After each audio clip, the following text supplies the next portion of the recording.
Good morning, Pastor Steve here. Leviticus, the 19th chapter, verse 9. When you reap the harvest of your land, thou shalt not wholly reap the corners of thy field, neither shalt thou gather the gleanings of thy harvest. And thou shalt not glean thy vineyard, neither shalt thou gather every grape of thy vineyard. Thou shalt leave them for the poor and stranger. I am the Lord your God. And in verse 23, 22, he says the same thing. When you reap the harvest, don't make clean riddance of the corners of your field. Don't gather any gleaning of your harvest. Leave them for the poor and the stranger. I am the Lord your God. I think several things that are stated or even hinted at in these verses. The first is that God has a plan to feed hungry people. And that plan is us.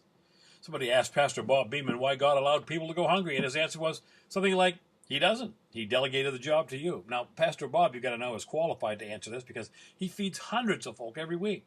He gets that it's hard to preach the gospel over the tumult of a growing tummy. Another thing here is feeding the hungry may cost you a little bit. It says that you shall not totally reap the corners of your field or gather the gleanings. That speaks of not getting all you planted, leaving some for somebody else.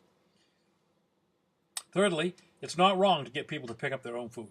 See, the hungry ones glean. They do the work. It gives them some dignity as they harvest God's portion of the crop, if I may call it that.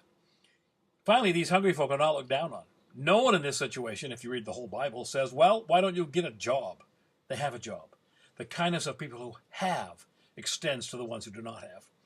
If you see a person down on their luck, so to speak, don't say, why don't you get a job? Unless, like these God-fearing Jews, you're willing to give them a job, even if it's gleaning your harvest. You ponder that, Pastor Steve.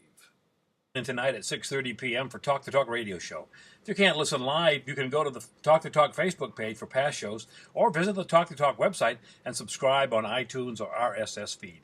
Our past shows are archived there. That's www.blogtalkradio.com/Talk the Talk radio show. And we'll see you there.